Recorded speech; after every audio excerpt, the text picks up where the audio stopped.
What's up, Spasmatics? My name is Phlypp, and I'm just going to be talking about a couple of subjects.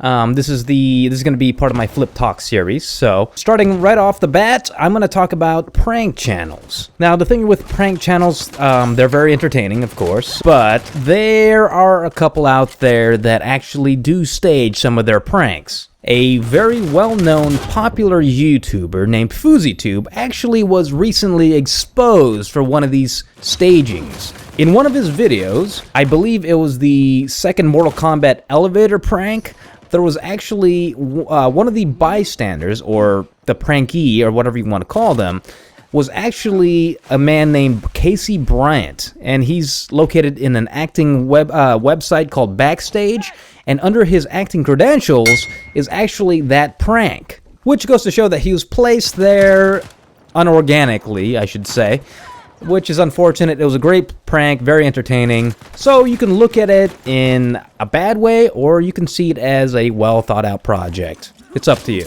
Now, some prank channels, including PhlyppTube, do admit to staging some of their pranks, but to the viewer, we don't actually get to be aware of which ones are staged and which ones aren't. Now, don't worry, there are actually prank channels that do all their pranks legitimately, nothing staged.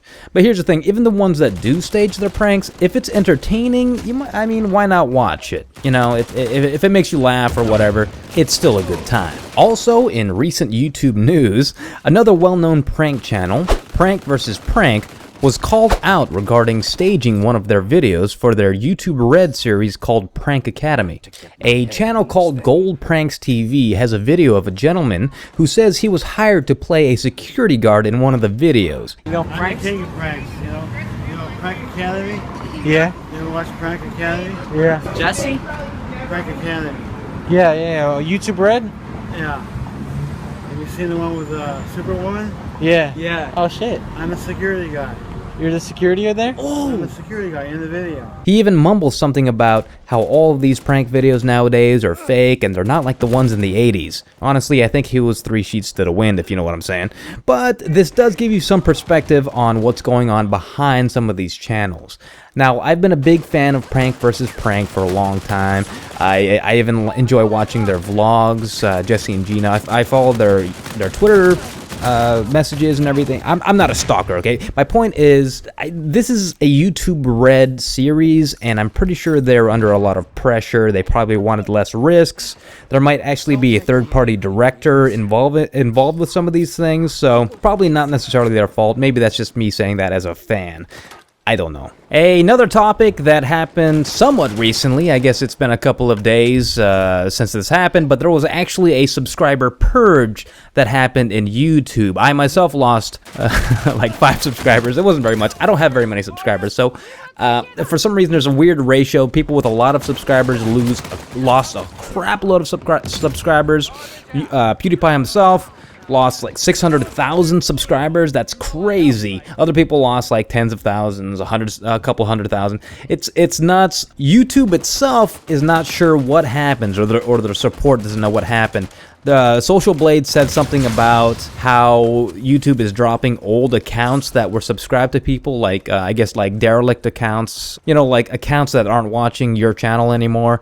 But YouTube themselves said they don't know what the issue is, so I don't think Social Blade knew what they're talking about in that situation. But it's a little crazy. So I think the reason why I think it is some sort of a ratio thing is because I didn't have very many subscribers, and I only lost like 5 or 6 subscribers. So, and the bigger channels are losing like hundreds of thousands. So there is some weird ratio thing. I don't know if it's been explained. I think I'm a little farther behind. For doing a topic video, it's kind of stupid of me not to research this thing, but as far as I know, I don't think it's been resolved yet, or as to, I got some of my subscribers back, so maybe it has been. I hope everything goes back to normal. A lot of these YouTubers, it's hard-earned subscribers, and it just sucks to lose that stuff, so I hope everything gets better.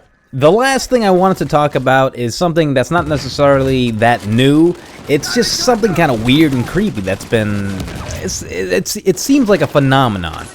It's called the Mandela Effect. Now, it's named this because it's based off of a theory that something in the past is being changed, so things in the present are now changed. And it's called Mandela Effect because a lot of people believe that Nelson Mandela died in a prison back in the 1980s, and then an article came out in 2013 stating that he was deceased. Oops.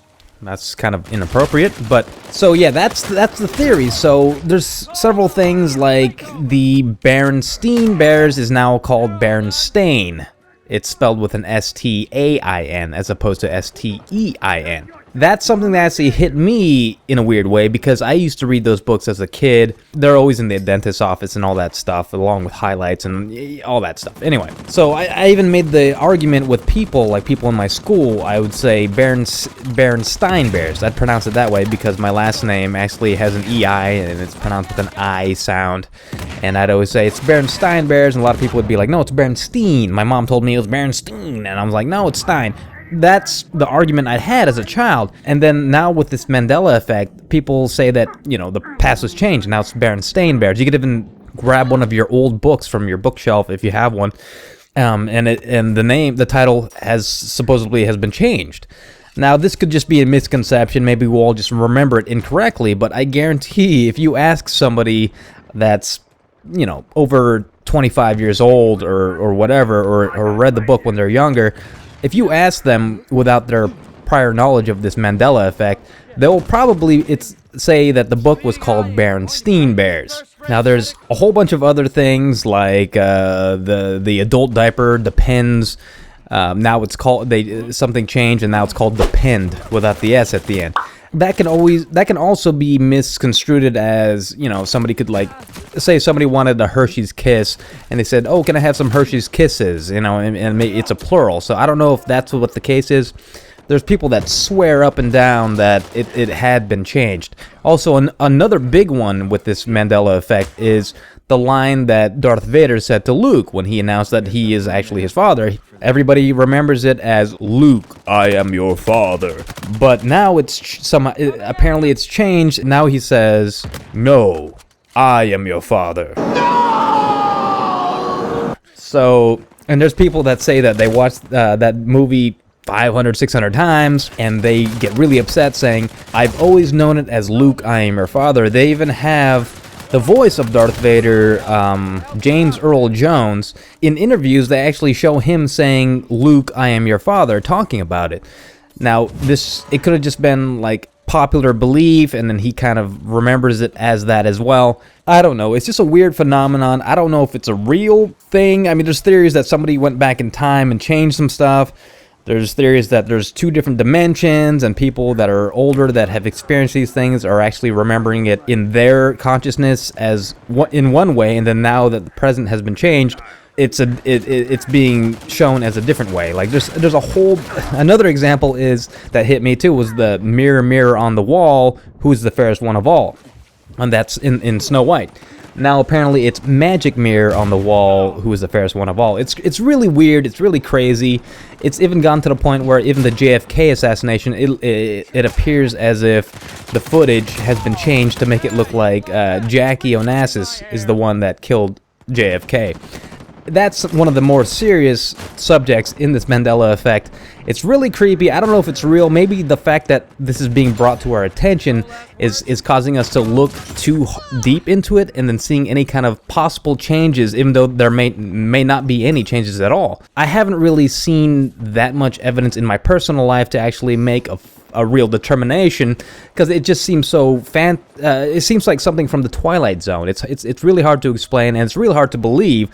So I don't know if it's real or not. It's something that's going to be up in the air, and obviously these are all little, these are just like lines from movies and everything, so it's nothing serious. So somebody might question, why would somebody change like little details in movies that nobody's going to really care about?